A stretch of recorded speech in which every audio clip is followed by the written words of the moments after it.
Your cup is only as good as its foundation, so prep is the most important piece of making a tumbler. Today I'm going to walk you through 3 different ways to prep your tumbler to make sure that your tumblers last a very, very long time.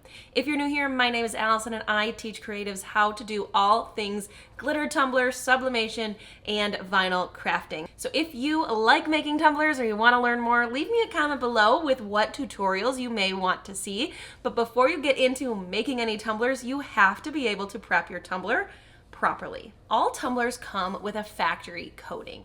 These allow your tumblers to be used naked, right? People walk around with just stainless steel tumblers, not decorated, not colorful, nothing. And those need to last a long time too. This factory coating allows them to be water resistant and rust resistant, so we can use those as is. But when you are putting paint on top of your tumbler, you want it to adhere to the metal.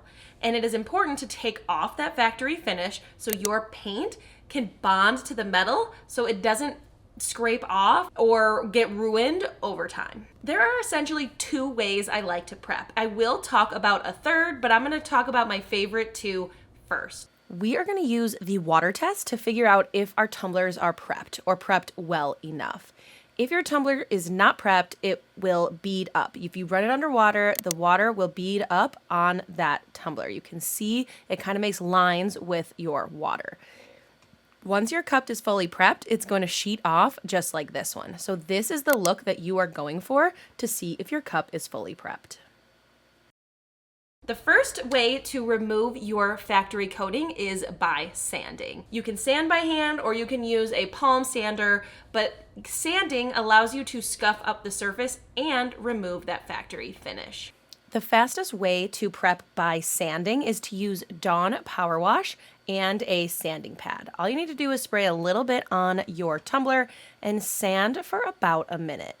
This helps with the process go a little bit faster. If you don't use Dawn Power Wash, it'll probably take you about 5 minutes worth of sanding, but when you use the Power Wash, it brings it down to about 1 minute. You can see me running it underwater several times because it gets very soapy, but as well as it allows me to see if it's passing the water test. Make sure that you are paying close attention to the top edge and the bottom, and that your cup fully passes the water test before you stop sanding. Once you're confident in how it is sanded, you can rinse it, wash it and rinse it with some dish soap. I like to dry it with a coffee filter or a paper towel and let dry before I move on. If you're prepping lots and lots of cups at one time, or you have physical limitations to sanding, Crud Cutter may be your next best option. I use the Crud Cutter Metal Clean and Etch, but you can also use this Metal Clean and Prep. Any sort of metal prep etching solution will work for this. This will remove the factory coating as well as etch the surface so your paints have something to bond to. I am using the Crud Cutter Metal Clean and Etch, and I have mixed 1 part of the Crud Cutter to 3 parts water. If you are using a different substance, make sure you read the directions on the bottle to make sure that you are using the correct ratio.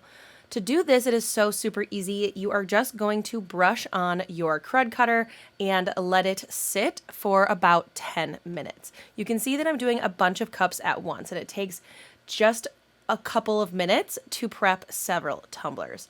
So once you get it brushed on, I have it go upside down and let it sit for 10 minutes. And I'm using just an old piece of cardboard so I don't ruin any surface that I have. After that 10 minutes is up, you can go in and wash it with your dish soap, rinse it completely, and dry with a paper towel. The third method is to use the Zinsser shellac spray. It is not my favorite method, but people use it and people use it successfully, so I thought I should tell you about it just in case you want to go that route. So the third method is to use the Zinsser shellac. I have had a little trouble getting it locally, so you can check the CrystaLac Company. I will put a direct link underneath this video, but the process is super easy.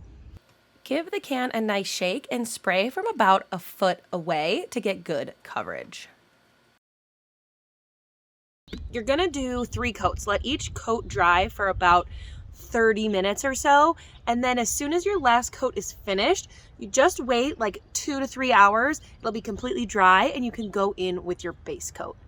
The reason it's not my favorite is not because it doesn't work, it's just that I have to have weather that cooperates in order to be able to get outside and spray. So I generally use the crud cutter method most of the time, but I do use the sanding method if I only have to prep 1 or 2 cups. After you prep your tumbler, you can let it dry and go into adding your base coat. If you want to learn more about the step-by-step process to making tumblers using CrystaLac products, I'm going to put the updated beginner tutorial I have on my channel up on your screen right now. So make sure you click that and watch how to make a glitter tumbler using CrystaLac.